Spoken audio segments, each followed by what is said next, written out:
안녕하세요. 오늘은 많은 분이 집이나 가게에서 모시고 있는 두 분, 흔히 행운을 가져다주는 신과 터를 보살피는 신에 대해 이야기를 해보려고 합니다. 한국말로 간단히 부르자면 재물신과 땅신 정도가 될 수도 있는데 어쨌든 동양 여러 지역에서 오랫동안 받아들여진 두 분입니다. 혹시 여러분도 장사하거나 가게를 운영하시는 분이라면 가게 한편에 재물신과 땅신 조각이나 그림을 모셔두신 적이 있지 않나요? 특히 사람들이 많이 오가는 상업거리나 중국계 가게가 많은 곳에 가보면 거의 대부분 이 두 분을 함께 모셔놓은 모습을 볼 수 있을 거예요. 그렇다면 왜 이 두 분이 이렇게 널리 모셔지는 걸까요? 그리고 둘 사이에는 어떤 차이점이나 공통점이 있을까요? 오늘은 그 배경과 이야기들을 한번 깊이 들어가 보려고 합니다. 혹시 집이나 가게에 두 신령을 모시고 계시다면 이 이야기가 더욱 흥미롭게 느껴질 수 있습니다. 재물신과 땅신이라고도 부르는 이 존재들이 과연 누구인지, 그리고 왜 장사를 하거나 집안의 풍요를 바라는 사람들이 많이 모시게 되었는지 함께 살펴보겠습니다. 먼저 재물신에 관한 전해 내려오는 이야기들을 보면 중국에서부터 이 믿음이 크게 번져왔다고 해요. 그리고 우리나라를 비롯한 다른 곳에도 일제히 전파된 건 대략 20세기 초 무렵으로 보는 시각이 많습니다. 옛 전설 중 하나를 들어보면 옛날 중국에 어느 장사꾼이 있었는데 강을 건너는 길에 물속 신령을 만나 그에게 누구라는 가정부 같은 존재를 맡겼다는 겁니다. 장사꾼은 이 인물을 집에 들인 뒤로 점점 사업이 잘 돼 큰돈을 벌게 되었다고 해요. 그런데 어느 날 그 인물을 몹시 화나게 하고는 내쫓아버렸는데 그 이후 장사꾼이 곧바로 몰락하고 맙니다. 그래서 사람들은 이 존재가 바로 재물신이었구나 하고 깨닫고는 집안에 작게 모시는 풍습을 만들었다고 전합니다. 또 다른 쪽 이야기에서는 재물신, 이곳 땅과 관련된 신이기도 하다고 해요. 왜냐하면 땅이 곧 돈이 되고 땅에서 모든 산물이 나온다고 여겼으니까요. 사람들은 개척하러 나갈 때나 장사를 시작할 때 늘 마음 한구석에 이 터를 지켜주는 존재가 있으면 좋겠다. 그리고 그를 잘 모셔야 재물운이 오르지 않겠나 하고 기대했다는 겁니다. 그래서 수확과 장사가 잘 되기를 바라며 재물신을 모시기 시작했다는 전통도 있습니다. 또 어떤 전승에서는 재물신이 인도 쪽에서 전해진 어떤 활달한 존재, 혹은 아기 같은 배를 가진 스님 같은 모습으로 묘사되기도 합니다.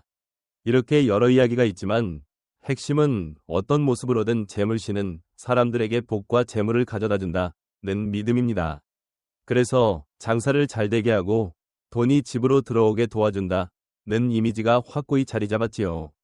그렇다면 왜 재물신 혼자 모시는 게 아니라 땅신과 짝을 지어 같이 모시는 집이 많을까요? 흔히 말하기를 땅신은 우리 집, 우리 가게의 땅을 다스리고 지켜주는 존재라 합니다. 그가 허락해야 복이 들어올 수도 있고 나쁜 기운이 들어오는 걸 막아줄 수도 있다고요. 예부터 사람들은 농사를 짓거나 집을 지을 때 땅을 다루게 되므로 이 땅을 보호하는 신께 허락을 받아야 한다는 생각을 했습니다.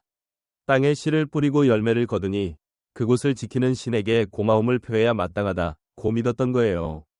그리고 시간이 지나면서 농사뿐 아니라 집 장만이나 장사 같은 일도 전부 땅신과 관련된다고 여겨 자연스레 땅신을 모시는 관습이 널리 퍼졌습니다. 또 어떤 설화에 따르면 재물신은 하늘 쪽에 속한 존재였는데 술에 잔뜩 취해 세상으로 떨어져 한동안 기억을 잃었대요. 그 사이 허름한 옷차림으로 떠돌다가 어떤 식당에 들어가 밥을 먹게 됐는데 이상하게 그 식당은 그를 받아들인 뒤로 손님이 몰려든다고 하지요. 그러자 업주들이 저 사람 덕분인가 하고 생각하며 잘 보살폈는데 어느 순간 그 허름한 이가 원래 하늘 신이란 걸 알아차리게 되고 그가 예전 모습으로 돌아가 하늘로 날아갔다는 거예요. 이후 사람들은 그게 바로 재물신이었구나 라고 깨닫고 식당이든 가게든 이분을 기쁘게 해드리면 장사가 잘 된다고 하며 모시기 시작했다는 겁니다. 한편 땅신은 복덕을 갖춘 자라는 높은 칭호로 불리기도 하고 땅을 총괄하는 지킴이 라는 뜻으로 여겨지기도 합니다. 어떤 분은 여기서 우리가 모시는 땅신이 정말 큰 힘이 있을까? 라고 위하여할 수도 있는데 오래된 불교 기록 등을 보면 땅을 보살피는 존재는 단순히 아무나 되는 게 아니라 생전에 덕을 많이 쌓았던 사람들이 죽은 뒤 특정 지역을 지키는 영적 임무를 맡게 되는 경우가 있다고도 전해집니다. 그래서 땅신을 두고 복도 깊고 덕도 많은 분이라 해서 사람들은 집이나 땅을 가꾸기 전 이곳을 지키는 영이 있다면 잘 부탁합니다. 하고 예를 표해왔습니다. 불교 이야기 중에는 어떤 스님이 제자와 함께 길을 걷는데 길가에 있는 땅 신사당 앞에서 예를 표했습니다. 제자가 스님이 그렇게 부처님의 존재에게 예배하는 건 좀 이상하지 않나요? 게다가 그런 건 일종의 잡신 아닙니까? 라고 물었습니다. 그러자 스님이 아니다. 우리 마음은 늘 겸손하고 따뜻해야 한다. 그 땅신이라는 분도 이 땅을 지키며 사람들에게 도움을 준 존재일 테니 우리가 감사의 뜻을 전하는 게 잘못이 아니다. 라고 답했다는 일화가 있어요. 그리고 그 제자가 곧 예기치 못한 사고를 당했을 때 스님이 방금 우리가 지나온 그곳의 땅신께 진심으로 사과해보라. 고한 뒤 사고가 바로 수습되었다는 이야기로 이어집니다.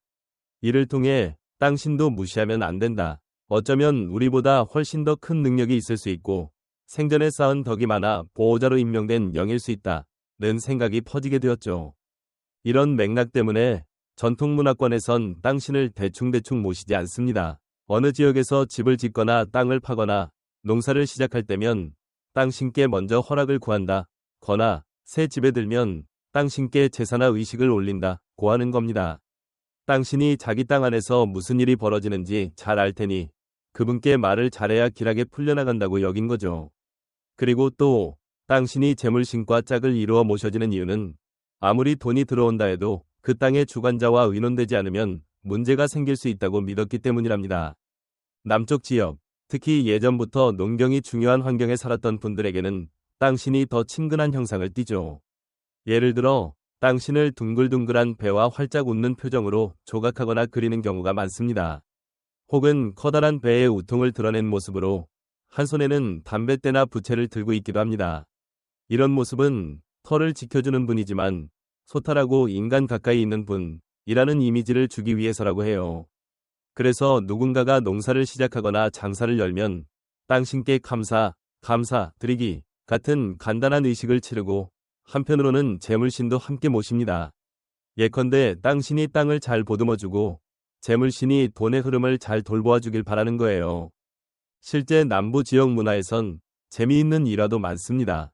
가령 장사가 잘 안되면 우리 땅신이 삐쳤나 하고 상위의 곡물을 더 좋은 걸로 바꾸거나 혹은 재물신에게 바칠 과일이나 음료를 바꿔보기도 하고요. 어떤 분들은 땅신이 좀 잘 드실 만한 고기나 과자를 놓아두고 심지어 재물신께 드리는 건 특별히 굽거나 튀긴 돼지고기가 좋다라고 믿기도 합니다. 그래서 아침마다 가게 문을 열며 작은 컵에 커피나 술을 따라 놓고 향을 피우는 게 일상인 분들도 있지요. 그런데 또 어떤 분들은 기도하고 정성을 들여도 장사가 여전히 어렵거나 일이 잘 안 풀리면 땅신과 재물신이 도와주지 않는다며 화를 내고 신상, 조각상을 치워버리는 경우도 있다고 합니다. 이런 에피소드는 두 신을 모시는 믿음이 꽤나 사람 냄새나고 친근하다는 걸 보여주죠. 신을 모시긴 하되 결과가 나쁘면 그냥 인형처럼 내던져버리는 사람들도 있으니까요. 그만큼 둘 사이 거리가 가깝다고 느껴져서 잘해주면 돕고 아니면 헤어진다는 소박한 생각으로 받아들이기도 하는 거예요. 그러나 불교 쪽에서 자세히 보면 이 땅신이라는 존재가 단순한 잡신이 아니라고 가르치는 예가 많습니다. 아까 이야기한 스님 사례처럼 오히려 높은 경지의 선한 영이기 때문에 그분을 함부로 대하면 안 된다고들 합니다. 지극한 덕을 쌓아야만 땅신이 될 수 있고 그 지역을 선한 길로 이끌어주는 강력한 힘을 지닌다네요. 그러니 우리도 그를 대할 때 공손해야 한다는 겁니다. 물론 이 공손이 무조건 무릎 꿇고 빌어라 수준은 아니고 이 지역을 지키는 분이니 감사와 예의를 갖추자 정도로 이해하면 됩니다. 재미있는 건 어떤 스님이나 수행자가 다른 지역에 갈 때 그 땅의 땅신께 가볍게 예를 표하고 마음을 여는 전통도 있었다고 해요. 저는 이곳에 잠시 머물며 수행하러 왔습니다. 잘 부탁드립니다. 하는 식으로요. 그러면 땅신이 기꺼이 보호해주고 혹시 해코지 하려드는 음습한 기운이 있으면 막아준다고 믿었다는 거죠. 결코 신을 숭배해야만 한다는 게 아니라 함께 살아가는 존재들에게 서로 감사하는 태도를 중시한 거랍니다. 물론 또 세월이 흐르면서 땅신, 재물신과 도통 구분이 안 되게 혼합된 측면도 있습니다. 예컨대 가게 구석에 작게 모시는 두 신상, 조각상 중 한 분은 배불뚝이 웃고 있고 다른 분은 약간 다른 모양새지만 둘 다 사실상 돈을 부르고 장사를 돕는 역할로 인식되는 경우가 많아요. 그래서 흔히 둘 다 재물을 관장한다 고 여겨지기도 하고 사실 그 두 분은 한 몸이다 라는 말도 있습니다. 하지만 전통 이야기를 깊이 파고들면 둘은 원래 기원과 임무가 조금 다른 존재였다는 걸 알 수 있습니다. 재물신은 복과 재화를 가져오는 데 특화된 분, 땅신은 우리 터전을 보살피고 나쁜 기운을 막아주며 때론 복을 불러오는 분이라 할 수 있는 거죠. 여기서 한 가지 재미있는 점은 왜 많은 집이나 가게에선 재물신과 땅신, 위 재단이 바닥 근처에 놓인다는 겁니다. 중국 전설에 따르면 재물신이 예전에 쓰레기 더미에 숨어 있었다고 해서 사람들이 그분은 낮은 곳에 자리를 잡아야 한다 고 믿게 됐다나요. 그래서 입구 바닥 쪽에 모시는 문화가 생겨났고 그 옆에 땅신도 함께 놓기 시작했다는 겁니다. 지금은 편의상 그런 식으로 놓는 분이 많지만 그 유래를 알면 더 흥미롭지요. 그럼 마지막으로 혹시 이런 신들을 모시며 살면 정말 복이 오나요? 라고 궁금할 수도 있습니다. 사실 전통신앙이라는 게 과학적 증명을 위해 있는 건 아니죠. 더 중요한 건 우리 마음가짐인 것 같습니다. 내가 오늘도 감사한 마음으로 이 땅에서 일하며 주변 사람들과 더불어 잘 살아가겠다 라는 다짐을 할 때 종교나 믿음 같은 의식은 그저 보조 역할을 하는 걸지도 모릅니다. 그리고 그런 긍정적인 마음이 커질수록 오히려 일도 잘 풀리고 기분도 밝아져 결과적으로 재물이 들어온다는 순환이 생기는 거지요. 아울러 누군가가 전 불교 신자라 저런 땅신 같은 건 숭배하지 않겠습니다 라고 말한다면 그렇다고 해서 서로 모순되는 건 아닐 수 있어요. 앞서 말한 것처럼 불교 스님들도 땅신이나 재물신을 무시하기보다 필요할 때 공손히 인사하고 감사 표시를 하는 경우가 있거든요. 중요한 건 우리가 건방지게 굴지 않고 서로 조화를 이뤄 살아간다는 태도죠. 땅신, 재물신이든 어떤 존재든 내 삶에 도움이 된다면 고맙고 또 내가 마음 비우고 선하게 살면 저절로 운도 좋아진다고 여길 수 있습니다. 정리해보면 재물신과 땅신은 옛날부터 이어진 민간신앙 속에서 우리에게 복과 풍요, 평온과 안전을 가져다 준다고 믿어져 왔습니다. 그 유래를 따져보면 무척 다양한 이야기가 전해져요. 어떤 이야기들은 중국 전통, 다른 이야기들은 불교 전설과 결합되어 있고 남쪽 농경 문화권에서는 또 독특하게 풀어 해석합니다. 하지만 공통적으로는 집이나 가게에 앉아서 사람들이 겸손히 예의를 갖추면 장사가 잘 되고 집안이 평안해진다는 요지로 귀결되곤 합니다. 혹시 여러분도 가게 한쪽에 재물신과 땅신을 모시고 계시다면 오늘 이야기가 조금이라도 흥미롭게 들렸으면 좋겠습니다.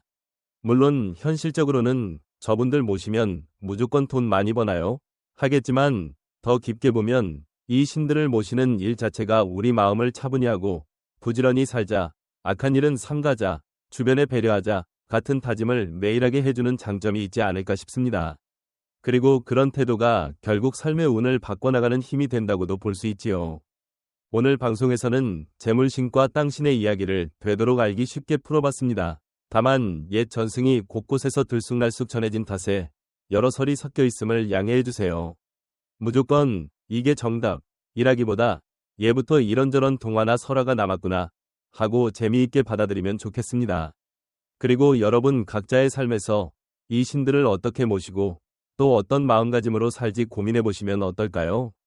자, 오늘 내용은 여기까지입니다. 지금까지 들어주셔서 감사합니다. 혹시 유익하셨다면 좋아요나 채널 구독 눌러주시면 큰 힘이 됩니다. 앞으로도 재미있는 옛날 이야기나 삶의 철학, 그리고 마음의 안정을 찾는 방법을 더 전해드릴 테니 계속 함께 해주시면 좋겠어요. 그럼 오늘도 평온한 하루 되시길 바라며 곧 또 만나 뵙겠습니다. 고맙습니다. 오늘 영상이 도움이 되셨다면 구독과 좋아요 부탁드립니다. 끝까지 경청해주셔서 감사합니다.